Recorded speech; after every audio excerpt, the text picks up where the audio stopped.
বর্তমানে পশ্চিমবঙ্গে এসআইআর চালু হয়েছে, অন্যান্য রাজ্যেও চালু হয়েছে, তবে আমরা পশ্চিমবঙ্গের বিষয়টি নিয়ে আলোচনা করব।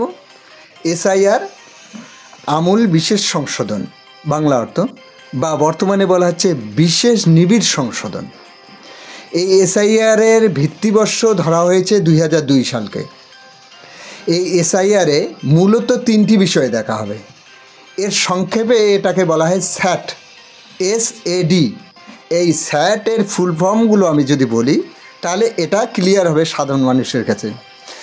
এসতে শিফটিং, সেই লোকটা এখানে ছিল কিন্তু সেই লোকটা বর্তমানে নেই, কিন্তু ভোটার 2025 সালে ভোটার লিস্টে আছে, তখন সেই লোকটার নাম কাটা যাবে। এতে অ্যাবসেন্স, সে লোকটা অনুপস্থিত আছে কিন্তু 2025 সালে ভোটার লিস্টে বর্তমানে যে জায়গায় অনুপস্থিত আছে সেই জায়গায় ভোটার লিস্টে আছে, সেই লোকটা বাদ পড়বে। আবার দেখাবে ডি, ডেথ। এই ডি নিয়েই যত সমস্যা। বর্তমান এসআইআরে আতঙ্কের মূল জায়গাটা হচ্ছে ডিতে। আর 2002-এ যে এসআইআরটা হয়েছিল, সেই 2002-এর ডিটা ছিল শুধুমাত্র ডেট দেখা হয়েছিল, সেই লোকটা মৃত ছিল কি না, মৃত হলে বাদ পড়তো। কিন্তু এবার দেখা হবে ডুপ্লিকেট, অর্থাৎ সে লোকটা নকল ভোটার কিনা, সে লোকটা ভারতীয় নাগরিক কিনা, এটা দেখা হবে। এইখানেই হচ্ছে মূলত আমাদের আতঙ্কের জায়গা। আর একটা জায়গা আতঙ্কের জায়গা হচ্ছে, যদি কোনো ব্যক্তি এসআইআরের প্রথম যে ফর্মটা দেবে সেটাকে বলা হয় এনুমেরেশন ফর্ম। সেই ফর্ম ফিল আপ করার পরে সেই লোককে যদি দ্বিতীয়বার, অর্থাৎ সে বাদ পড়ে যায়, অর্থাৎ ডাউটফুল ভোটার হয়ে যায় বা ডুপ্লিকেট ভোটার হয়ে যায়, সেই লোকটার ক্ষেত্রে আমরা দেখেছি সেই লোকটাকে যে কাগজগুলো দিতে চাওয়া হবে তার কাছে, সেটা আমরা আসামের যে এনআরসি হয়েছে সেই এনআরসিতে যে কাগজগুলো চাওয়া হয়েছিল সেই নথিগুলোই প্রায় চাওয়া হয়ে গেছে। তাহলে অনেকেই এটা মনে করছে যে এনআরসির প্রথম ধাপ হচ্ছে এই এসআইআরটা। কারণ এখানে এটা একটা জিনিস ক্লিয়ার হওয়া দরকার যে এসআইআরে একজন ভোটার যদি বাদ পড়ে সে ভোটাধিকার থেকে বঞ্চিত হবে, কিন্তু সে নাগরিকত্ব থেকে বাদ পড়বে না। কিন্তু এখানে পয়েন্ট যেটা আছে, সে একমাত্র যদি ডুপ্লিকেট ভোটার ঘোষিত হয় তাহলে সে নাগরিক নয় বলে বাদ পড়লো। তার মানে প্রথম ধাপে আপনি নাগরিক বেনাগরিক হয়ে গেলেন। কি হলো? এসআইআরের সবচেয়ে আতঙ্কের বিষয় যেটা ডি, অর্থাৎ ডেট বা ডাউটফুল বা ডুপ্লিকেট। এখানে এটা যে আগে 2002-এ যে এসআইআরটা হয়েছিল সেখানে শুধুমাত্র মৃত ব্যক্তিদের দেখা হয়, যদি মৃত ব্যক্তি ভোটার লিস্টে নাম ছিল তার বাদ পড়েছিল। এবার কিন্তু বাদ পড়বে যে ডুপ্লিকেট, অর্থাৎ এই দেশের নাগরিক নয়, তারপরেও সে ভারতীয় নাগরিক হিসাবে এই ভোটের কার্ড করেছে। কারণ আইনে বলা আছে ভারতের ভোটাধিকার একমাত্র প্রয়োগ করতে পারে ভারতীয়রা। তাহলে এই যারা বাদ পড়বে তার মানে তারা সে ভারতীয় নয়, এভাবেই কিন্তু বাদ পড়বে। এই ডি ভোটারের যে ডাউটফুল ভোটার, এই জায়গাটায় আমরা আতঙ্কিত করছি। আর এই আসামে যে এনআরসিটা হয়েছিল সেখানে দেখা গিয়েছিল যারা মানে এনআরসিতে যেসব নথিপত্র চাওয়া হয়েছিল সেই নথিপত্রগুলো কিন্তু এবার এসআইআরে চাওয়া হচ্ছে। এই এসআইআরে যদি আপনি বাদ পড়েন আপনি ভোটাধিকার থেকে বঞ্চিত হবেন। এই কারণে বঞ্চিত হচ্ছেন, আপনি ভারতীয় নয় বলে বঞ্চিত হচ্ছেন। কিন্তু আগের বার হয়েছিল অন্য, আপনার কোনো কাগজ দস্তাবেজের মধ্যে ভুল ছিল, পরবর্তীতে আপনি বাদ পড়েছেন, আপনি পরবর্তীতে তুলে নেবেন। কিন্তু এবার বাদ পড়লে আপনি হয়তো পরবর্তীতে নাম ভোটার লিস্টে নাও তুলতে পারেন।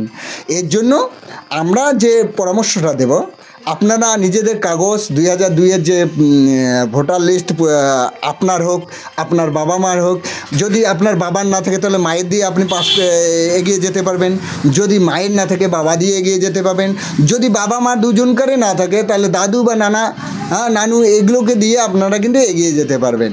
আর রাজনৈতিক যে নেতাগুলো বিভিন্ন রকম হুমকি ধমকি দিচ্ছে, তারা রাজনৈতিক স্বার্থে দিচ্ছে। কেউ বলছে কিচ্ছু হবে না, কেউ বলছে এতগুলো লোককে তাড়িয়ে দেওয়া হবে। এই জিনিসগুলো হচ্ছে, মোট কথা হচ্ছে ভোট ব্যাংকের রাজনীতি। আসলে দিন শেষে যদি আপনি বাদ পড়েন আপনাকে আপনার কষ্ট ভোগ করতে হবে, কোনো রাজনৈতিক নেতা এসে কিন্তু আপনাকে বাঁচাতে আসবে না।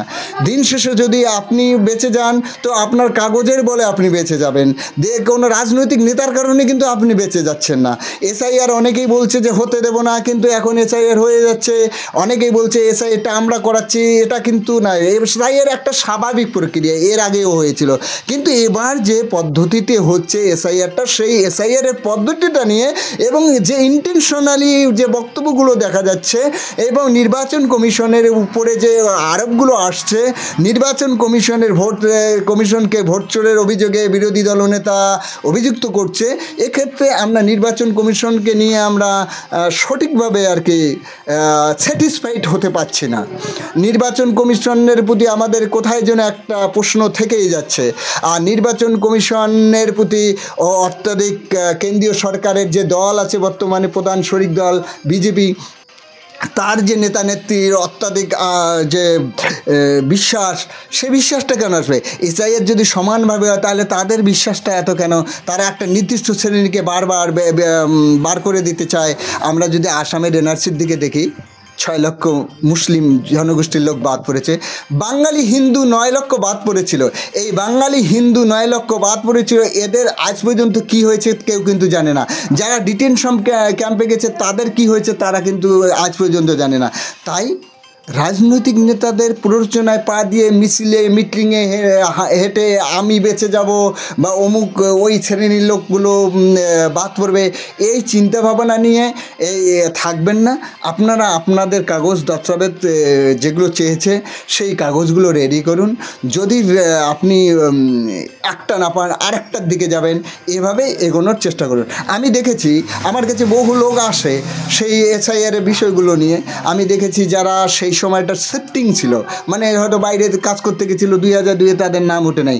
অনেকেই কিন্তু এখন শিফটিং আছে, তাদের নামটা উঠবে কি না সেটা নিয়ে কিন্তু একটা প্রশ্ন থেকেই যাচ্ছে। আর হচ্ছে অ্যাবসেন্স থাকছে, তারাও অনুপস্থিত থাকছে, তাদের নামটা উঠবে কি না সেটা নিয়ে কিন্তু আমাদের একটা মনে আতঙ্ক বিরাজ করছে। তাই আমি বলবো যারা বাইরে আছেন তারা নেতাদের কথায় বা অনলাইনে হবে এই প্ররোচনায় পা না দিয়ে আপনারা নিজেরাই নিজের সশরীরে উপস্থিত থেকে বিএলওদের সঙ্গে সাথ দিয়ে আপনার সঠিকভাবে এসআইআরটাকে ফর্মটাকে ফিল আপ করুন। এবং পরবর্তী ধাপে যদি আপনি বাদ পড়ে যান, আমরা চাই না কেউ বাদ পড়ুক, কিন্তু কেউ যদি বাদ পড়ে যায়, সেই বাদ পড়া ব্যক্তিদের জন্য যে শুনানি হবে, পরবর্তী ধাপে শুনানি হবে, আরও কাগজপত্র চাইবে, সেগুলো আপনার জোগাড় করার চেষ্টা করুন। কারণ এসআইআর তো হচ্ছেই, আর কালকে থেকেই এসআইআর শুরু হবে, 4 তারিখ থেকে ফর্ম দেওয়া শুরু হয়ে যাবে বাড়ি বাড়ি। তাহলে আপনি কোথায় যাবেন, কোথায় পালাবেন? এটার তো আর কোনো উপায় নেই। এই উপায় থেকে বাঁচার জন্য আমি আবারও বলছি, স্যাটের সবথেকে শিফটিং অ্যাবসেন্স এবং ডেট ডাউটফুল ডুপ্লিকেট। কাউকে যদি আমরা আসামের এনআরসির ক্ষেত্রে থেকে দেখেছি যে ডাউটফুল ভোটার যারা হয়েছিল সে সময় এনআরসির আগে, তারা কিন্তু বেশিরভাগই বাদ পড়েছিল। তাই গোটা পশ্চিমবঙ্গবাসীর প্রতি আমার অনুরোধ এবং আবেদন, আপনারা নেতার ভরকানিতে ভয়ও যেমন পাবেন না, নেতার আশ্বস্তবোধে অতি উৎসাহিত হয়ে মানে বেশি একদম নিরাপদ ভাববেন না। আপনাকে আপনার কাগজ ঠিক করতে হবে, দিন শেষে আপনাকে লড়াই করতে হবে, দিন শেষে আপনার অস্তিত্ব লড়াই আপনাকেই দিতে হবে। কারণ সরকার আসবে যাবে, কিন্তু এই সরকার আসলে গেলেও আপনাকে কিন্তু আপনার নাগরিকত্ব যে ব্যাপারটা এসে দাঁড়িয়েছে সেটা আপনাকে প্রমাণ করতে হবে। সবাই ভালো থাকবেন, সুস্থ থাকবেন। আমি কাউসার আলম ব্যাপারী, নিরপেক্ষ প্রতিবাদী মঞ্চের কেন্দ্রীয় পরামর্শ পরিষদের সভাপতি।